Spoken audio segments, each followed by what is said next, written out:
네, 오늘 권사의 헌신예배로 함께 예배 드리고 있습니다. 우리 권사님들 교회를 위해서 기도하시면서 또 돌보시며 나아가실 때 하나님께서 도우시는, 또 하나님께서 함께 하시는 귀한 은혜가 우리 가정 가운데 충만하기를 주님 이름으로 축복합니다.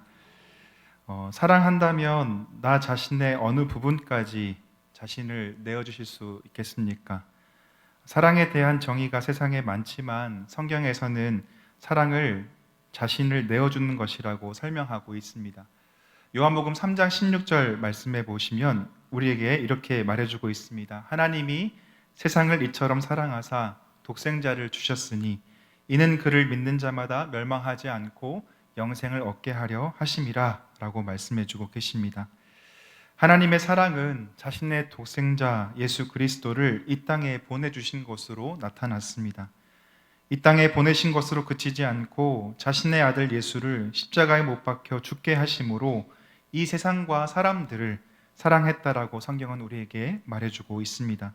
결국 사랑은 자신을 내주는 것이라고 말할 수 있겠습니다. 또 예수님께서는 요한복음 12장 24절에도 이렇게 말씀하고 계십니다. 내가 진실로 진실로 너희에게 이르노니 한 알의 밀이 땅에 떨어져 죽지 아니하면 한 알 그대로 있고 죽으면 많은 열매를 맺느니라 라고 말씀하십니다. 죽어야 열매를 맺는 생명의 진리가 사랑 안에 있음을 예수님은 우리에게 말씀해주고 있는 것입니다. 하나님을 향한 우리의 관계도 마찬가지일 것입니다. 우리가 하나님을 사랑하면 사랑할수록 나 자신은 더 죽음을 경험하게 됩니다. 하나님을 사랑하면 할수록 나 자신을 하나님께 내어드릴 수 있게 됩니다. 이 말이 어떤 의미인지 오늘 본문을 통해서 함께 알아가 보도록 하겠습니다. 오늘 저희가 읽은 고린도전서는 바울이 고린도 교회를 향해 쓴 편지로 고린도 교회가 가지고 있는 문제들에 대해서 바울이 목회적 관점에서 바라보며 답변하고 있는 내용들이 적혀 있는 글입니다.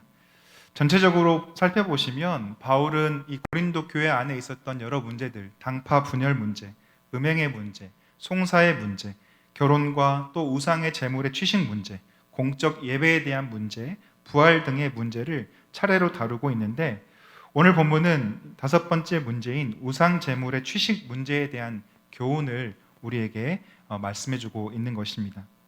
초대교회에 있어서 우상 제물의 취식 문제는 오늘날 한국교회의 조상들에 대한 제사 문제만큼이나 신앙생활에 있어서 초미의 관심사이자 중요한 문제였습니다. 당시 대부분 그리스 로마의 도시들에는 우상의 신전들이 자리 잡고 있었습니다. 시민들의 생활은 우상 신전에서의 제의, 제사를 지내는 것과 직접 혹은 간접적으로 연관을 맺고 있었습니다. 예를 들면 도시의 시민들은 정기적으로 우상 신전에 참석해서 제사를 드렸고 많은 대중 집회들이 우상의 신전들을 중심으로 이루어졌다는 사실입니다. 또한 고기를 비롯하여 우상의 제물로 바쳐진 엄청난 양의 제물들은 다시 일반 시장으로 유통이 되어서 시민들의 식탁에 오르곤 했다고 합니다. 이러한 상황 속에서 고린도란 도시도 예외가 아니었습니다. 고린도전서가 기록될 AD 55년의 무렵 고린도에서는 치유의 신이었던 아스클레피우스, 또 태양의 신이었던 아폴로, 또 미의 여신 아프로디테 등을 숭배하는 12개의 신전이 있을 정도로 우상 숭배가 극심한 곳이 이 고린도라는 도시였습니다. 또 이러한 신전들에서 우상에게 바쳐진 제물들이 시장에서 유통되고 있었기 때문에 고린도 교회 성도들은 우상의 제물을 먹는 문제에 노출될 수밖에 없었다는 사실입니다. 이처럼 우상 제물의 취식 문제가 이교 문화 사회에서 보편적 현상이 될 것을 알았던 초대교회는 AD 49년 예루살렘 공의회에서 이 공의회를 통해서 이 문제, 우상의 제물을 먹는 취식의 문제에 대해서 방침을 정했습니다. 저희가 잘 알고 있는 사도행전 15장에 보시면 예루살렘 공의회가 펼쳐지고 있는 장면이 나옵니다. 이 공의회를 통해서 교회는 하나님께 돌아오는 이방인들에게 율법의 짐을 지우지 않되 우상에게 바쳐진 제물, 그리고 음행, 목매어 죽인 동물의 고기, 피, 이렇게 4가지를 멀리하라는 요구사항을 제시하였습니다. 첫 번째는 우상의 제물 문제입니다. 우상을 숭배하는 과정에서 바쳐진 제물을 먹지 말라는 규정입니다. 유대인들에게는 이미 율법으로 금지되어 있었지만 이방인들에게도 헬라인 그리스도인들에게도 우상의 제물을 피하도록 권고하는 것은 복음이 전달될 때 복음의 진정한 핵심이 오해되거나 섞이지 않도록 하기 위함이었습니다. 오늘 저희가 다루고자 하는 부분이죠. 이러한 결정은 구원의 조건이라기보다는 이것을 해야지 구원을 받고 구원을 받지 않고의 문제라기보다는 율법에 익숙한 유대인 그리스도인들을 배려하기 위해서 이방인 그리스도인들에게 요청하고 있는 것입니다. 고린도 교회는 예루살렘 공의회 이후에 개척된 교회였습니다. 교회였기 때문에 공의회에서 결정된 사항에 대해서 몰랐을 리가 없습니다. 예루살렘 공의회가 나와 있는 게 15장, 사도행전 15장의 내용입니다. 사도행전 13장, 14장이 바울의 1차 선교 여행에 대한 이야기고요. 1차 선교 여행이 끝난 다음에 예루살렘에 다 모여서 사도들이 함께 회의를 했던 장면이 사도행전 15장에 나타나 있습니다. 그리고 15장 이후에부터 16장, 17장, 18장에 이어지는 그 장을 보시면 이제 바울이 2차 선교를 떠난 장면이 나오게 됩니다. 2차 선교 여행 때 고린도가 개척이 되었습니다. 그렇기 때문에 이 예루살렘 공의회에서 결정된 사항을 고린도 교회를 개척하면서 몰랐을 리가 없었다는 것이죠. 하지만 바울은 고린도 교회를 개척하면서 십자가의 복음을 중심으로 전했기 때문에 생활의 실제적인 부분을 가지고 이야기하지는 않았던 것 같습니다. 우상의 제물을 먹지 않고 이런 문제를 구체적으로 고린도 교회를 개척하면서 다루지는 않았던 것이죠. 그런데 지금 고린도 교회에서 삶에 실제적인 문제가 발생하고 있는 것을 확인한 바울은 이제 고린도 교회에 편지를 써서 교훈을 주고 있는 것입니다. 바울이 고린도 교회에 대해서 이야기하고 있는 내용은 예루살렘 공의회에서 언급하고 결정한 그 결정 사항에서 그치지 않고 문제를 새로운 차원에서 접근해 보도록 지금 이야기하고 있습니다. 오늘 본문 8장 1절부터 3절까지를 보시면 이 내용에 대해서 저희가 알 수 있는데 본문 8장 1절부터 3절 말씀을 같이 한번 화면을 보시고 읽어보겠습니다. 우상의 제물에 대하여는 우리가 다 지식이 있는 줄을 아나 지식은 교만하게 하며 사랑은 덕을 세우나니 만일 누구든지 무엇을 아는 줄로 생각하면 아직도 마땅히 알 것을 알지 못하는 것이요 또 누구든지 하나님을 사랑하면 그 사람은 하나님도 알아주시느니라. 아멘. 우상의 제물에 대해서는 예루살렘 공의회에서 결정된 내용을 다 알고 있기 때문에 모든 믿는 사람들이 어떻게 해야 하는지에 대해서 다 알고 있다는 것입니다. 예루살렘 공의회를 통해서 우상에게 바쳐진 제물을 먹지 않아야 한다는 사실 다 알고 있습니다. 그런데 알고 있는 지식으로 모든 사람들에게 다가간다면 이것 또한 여러 문제를 발생시킬 수 있다는 것입니다. 왜냐하면 교인들 가운데에는 신앙이 성숙한 사람도 있지만 아직 성숙하지 못해서 조그마한 시험이 다가오면 그 시험에 신앙이 흔들리는 사람들도 있기 때문입니다. 이 지점에서 지식의 문제가 발생한다라고 바울은 이야기하고 있습니다. 신앙이 성숙한 사람은 하나님의 뜻을 알고 있습니다. 또 하나님의 마음에 대해서도 잘 알고 있습니다. 하나님께서 우리에게 허락하신 양심을 통해서 또 직접 우리에게 말씀하신 하나님의 말씀을 통해서 하나님을 알고 있습니다. 말씀을 해석해서 선포되는 설교를 통해서 또 성경 연구를 통해서 우리가 하나님을 알고 있다는 것입니다. 우리는 더 이상 과거 시내산에서 이스라엘 백성들에게 주셨던 시내산 율법에 얽매이지 않습니다. 과거의 율법은 사라지고 예수 그리스도로 말미암은 새 계명의 율법을 받아 살고 있는 사람들이 바로 우리들이라는 사실도 알고 있습니다. 이 지식을 가지고 있기 때문에 우리는 자유를 가지고 살아갑니다. 그런데 자유를 가지고 살아가는 삶이 크게 두 가지 방향으로 나타납니다. 첫 번째는 이제 과거의 율법이 아니라 새 율법 가운데 자유로 살아갈 수 있다는 사실을 안 사람들이 자유를 가지고 사랑으로 나아가는 부류가 있습니다. 이것이 첫 번째 부류입니다. 그런데 또 두 번째 부류는 자유를 가졌으니 이제 마음대로 살자. 내가 가지고 있는 자유, 예수님께서 자유케 하신 그 자유를 가지고 내 마음대로 살자라고 생각하는 다른 부류가 있다는 사실입니다. 자유를 가지고 사랑으로 나아가는 사람들은 철저히 예수님의 가르침과 삶에 붙들린 삶을 살아갑니다. 자기 자아를 죽이고 자기 욕심을 죽이고 타인과 타자를 향해 나아갑니다. 자유가 있지만 이 자유를 자신의 욕심을 채우는 데 사용하지 않고 오히려 자유를 다시 하나님께 드림으로 복종하는 삶을 살아가는 사람들이 바로 이러한 사람들입니다. 하지만 자유를 가지고 방종으로 나아가는 사람들, 자기 마음대로 사용하고자 하는 사람들은 철저히 자기 자신에게 붙들린 사람들이었습니다. 내가 하고 싶은 것들과 나에게 주어진 자유와 결합하여 자기 마음대로 살아갑니다. 아마 많은 사람이 이 부류의 사람들이라고 말할 수 있겠습니다. 저를 포함해서 말입니다. 우리에게 주어진 자유로 무엇을 하고 계십니까? 나는 이렇게 해도 괜찮아. 내가 예수님께서 나를 새롭게 하여 주셨으니 이제는 내가 마음대로 살아도 괜찮아 라는 자기 위안을 가지고 마음대로 살고 있지 않은지 우리의 모습을 돌아볼 필요가 있겠습니다. 신앙생활을 함에 있어서 술에 대한 문제는 청년들도 그렇지만 우리 장년분들에게도 참 어려운 문제입니다. 어떤 분은 이렇게 말합니다. 성경에 어디 술 마시지 말라는 구절이 있느냐?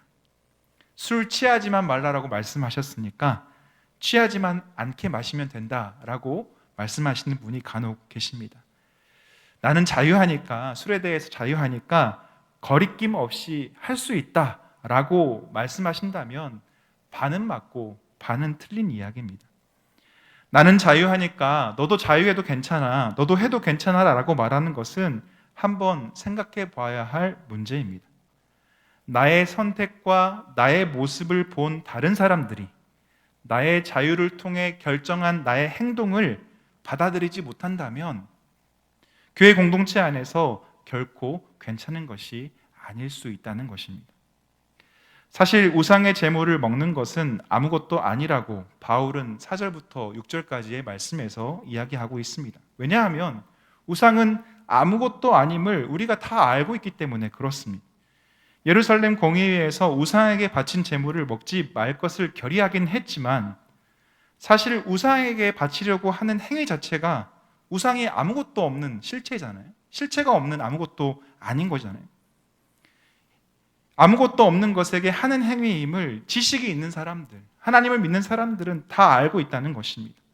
오직 하나님만이 한 분이신 참신이심을 우리는 다 알고 있습니다. 그렇기 때문에 우상에게 바쳐진 음식을 먹는다는 것은 하등 문제될 일이 없습니다. 마찬가지죠. 우리도 집안에서 제사를 드리고 남은 음식을 먹는 것을 거리낄 수 있지만 이건 아무것도 아닌 것에 바쳐진 음식이기 때문에 우리가 그냥 마음대로 먹을 수 있는 것입니다. 그런데 문제는 무엇이냐면 우상을 섬기다가 예수님을 믿게 된 그리스도인들이 있었다는 것입니다. 그동안 우상을 섬기면서 우상의 제물을 먹었던 습관을 가지고 있던 사람들이 함께 존재하고 있습니다. 이 사람들은 우상의 제물을 먹는 것 자체를 우상을 섬기는 것과 연관지어 생각하는 사람들이었습니다. 음식을 먹는다는 건 내가 우상을 섬기는 것과 같다라고 생각하는 사람들이었다는 것입니다. 그런데 이런 사람들 앞에서 자신이 이 우상의 제물은 사실 아무것도 아닌 것에게 바쳐진 것이니 우리는 마음대로 먹을 수 있어 라고 생각하면서 먹는다고 한번 생각해 봅시다. 이 장면을 본 신앙이 약한 사람들은 자신의 예전의 습관대로 우상의 제물을 먹고 자신이 예전에 섬겼던 우상을 섬기는 일에 자신을 다시 드릴 수 있다는 것입니다. 과거로 회귀시킬 수 있다는 사실입니다. 그렇기 때문에 바울은 지식을 가지고 있는 신자들에게 9절부터 12절에 이렇게 말하고 있습니다. 제가 읽어드리겠습니다. 그런즉 너희의 자유가 믿음이 약한 자들에게 걸려 넘어지게 하는 것이 되지 않도록 조심하라 권면합니다. 지식이 있는 내가 우상의 집에 앉아 먹는 것을 누구든지 보면 그 믿음이 약한 자들이 양심이 담력을 얻어 우상의 제물을 먹게 되지 않겠느냐. 그러면 내 지식으로 그 믿음이 약한 자가 멸망하나니 그는 그리스도께서 위하여 죽으신 형제라. 이같이 너희가 형제에게 죄를 지어 그 약한 양심을 상하게 하는 것이 곧 그리스도에게 죄를 짓는 것이다 라고 말씀하고 있습니다. 약한 자들을 배려하지 않고 자기의 가지고 있는 자유로 마음대로 살고자 하는 이 사람들의 결정은 그리스도에게 죄를 짓는 것과 같다라고 바울은 단호하게 이야기하고 있습니다. 자, 그러면 우리는 어떻게 해야 할까요? 바울은 만일 자신에게 이런 일이 생긴다면 형제를 실족하게 하는 것보다 영원히 우상의 제물로 드려진 고기를 먹지 않겠다라고 마지막 절에서 강하게 이야기하고 있습니다. 고린도 교회가 가지고 있었던 우상의 제물을 먹는 지식 문제에 대해서 바울은 지식보다 사랑을 앞에 두고 있습니다. 지식을 내세우면 자신을 잘 방어해낼 수 있습니다. 내가 왜 우상의 제물을 먹는지, 그리고 그것이 왜 논리적으로 가능한지 증명해 보일 수 있습니다. 우리 예루살렘 공의회에서 우리가 다 사도들과 함께 결정한 것이지 않느냐라고 자신을 변호할 수 있는 것이죠. 하지만 지식은 자신을 보호하기 위해 교만한 방법으로 사용되어집니다. 나를 보호해야 하기 때문에 나 아닌 다른 사람들의 말을 듣지 않게 됩니다. 내가 가지고 있는 지식 외에 다른 지식은 틀린 것이 되어버립니다. 결국 지식은 나를 살릴 것 같지만 결국 나뿐만 아니라 다른 관계들까지도 파괴해버리고 만다는 것입니다. 형제를 실족게 하는 결과를 가져오게 됩니다. 이런 지식을 내세우는 모습에 대해서 바울은 그리스도께 죄를 짓게 하는 것이다, 그리스도께 죄를 짓는 것이다 라고 단언하고 있습니다. 하지만 사랑은 다릅니다. 지식을 앞세우지 않는 사랑은 믿음이 연약한 자들도 그리스도 안에서 성장해 갈 수 있도록 기다려주고 배려해 줍니다. 필요하다면 내가 하고 싶고 또 할 수 있는 것들을 기꺼이 포기하기도 합니다. 우리 한국교회, 한국적 상황에서는 내가 하고 싶은 술이나 담배를 하지 않을 수 있습니다. 술과 담배가 구원의 문제의 중요 요건은 아닙니다. 그러나 내가 하고 싶은 술이나 담배를 하지 않을 수 있다는 것입니다. 왜냐하면 믿음이 연약한 자들이 그리스도 안에서 자라가도록 배려하기 위해서 말입니다. 사랑은 사람을 살립니다. 이것이 우상의 제물로 인해 문제로 시끄러운 고린도 교회에 이야기하고 있는 바울의 대답이었습니다. 바울의 이 대답은 예수님도 똑같이 하셨을 대답입니다. 마태복음 12장에 보시면 안식일 논쟁이 기록되어 있습니다. 안식일에 밀 이삭을 잘라 먹은 제자들에 대한 논쟁과 또 안식일에 손 마른 자를 고치시는 것에 대한 예수님과 사람들 간의 논쟁이 기록이 되어 있습니다. 이 논쟁 속에서 예수님께서 구덩이에 빠진 양의 비유로 이 논쟁에 대한 답을 주고 계십니다. 안식일에 구덩이에 빠진 양이 있으면 너희는 어떻게 하겠느냐라는 질문을 던지시죠. 어떻게 하시겠습니까? 안식일에 양이 구덩이에 빠져 있습니다. 어떻게 하시겠습니까? 당연히 끌어내지 않겠느냐라고 다시 물으십니다. 사람이 양보다 얼마나 더 귀하냐. 그러므로 안식일에 선을 행하는 것이 옳다라고 말씀합니다. 안식일이라는 율법이 중요하긴 하지만 그 중요한 율법보다 사랑이 더 먼저다라고 말씀하십니다. 예수님의 답은 율법이냐 생명이냐라고 했을 때 생명이 답이다라고 말씀하십니다. 율법이냐 사랑이냐라고 말했을 때 사랑이 답이다라고 말씀하고 계십니다. 바울도 로마서 13장 10절에 이렇게 말합니다. 사랑은 이웃에게 악을 행하지 아니하니 그러므로 사랑은 율법의 완성이니라 라고 말합니다. 사랑은 율법을 완성시키는 더 큰 개념이다라고 우리에게 말해줍니다. 또 갈라디아서 5장 13절 14절 말씀에 형제들아 너희가 자유를 위하여 부르심을 입었으나 그러나 그 자유로 육체의 기회를 삼지 말고 오직 사랑으로 서로 종노릇하라. 온 율법은 내 이웃 사랑하기를 내 자신같이 하라 하신 한 말씀에서 이루어졌나니 라고 말씀하고 있습니다. 우리에게 주어진 자유를 통해 서로 사랑으로 살아가라 라고 권면합니다. 여러분, 지식이 아니라 사랑입니다. 사랑하는 우리 권사님들 그리고 성도 여러분, 우리는 신앙생활을 하면서 여러 가지 지식을 얻게 됩니다. 성경적인 지식도 얻게 되고 교회 생활에 대한 지식도 얻게 됩니다. 여러 가지 지식들이 우리에게 쌓이게 됩니다. 하지만 이 지식을 가지고 하나님을 사랑한다라고 말할 수는 없습니다. 우리가 돌아보아야 할 것은 과연 우리에게 사랑이 있는가라는 사실입니다. 우리가 일하고 있는 동기가, 우리가 다른 형제자매들에게 권면하고 있는 동기가 과연 무엇인가를 돌아볼 필요가 있습니다. 그리고 돌아보았을 때 우리의 동기가 정말 사랑에 있다면, 아니 사랑이라면 우리가 하는 모든 것들이 공동체를 세우고 덕을 세우는 일이 될 것입니다. 그리고 정말 하나님을 사랑한다라고 이제 말할 수 있게 될 것입니다. 우리 신앙 본질의 핵심은 하나님을 사랑하고 하나님의 사랑을 우리의 삶에서 실천하는 데 있습니다. 하나님을 사랑하면 그 사람은 하나님도 알아주시느니라 라고 오늘 바울은 우리에게 권면하고 있습니다. 하나님을 사랑하는 그 사랑으로 지식을 넘어 사랑하며 살아가기를 소망합니다.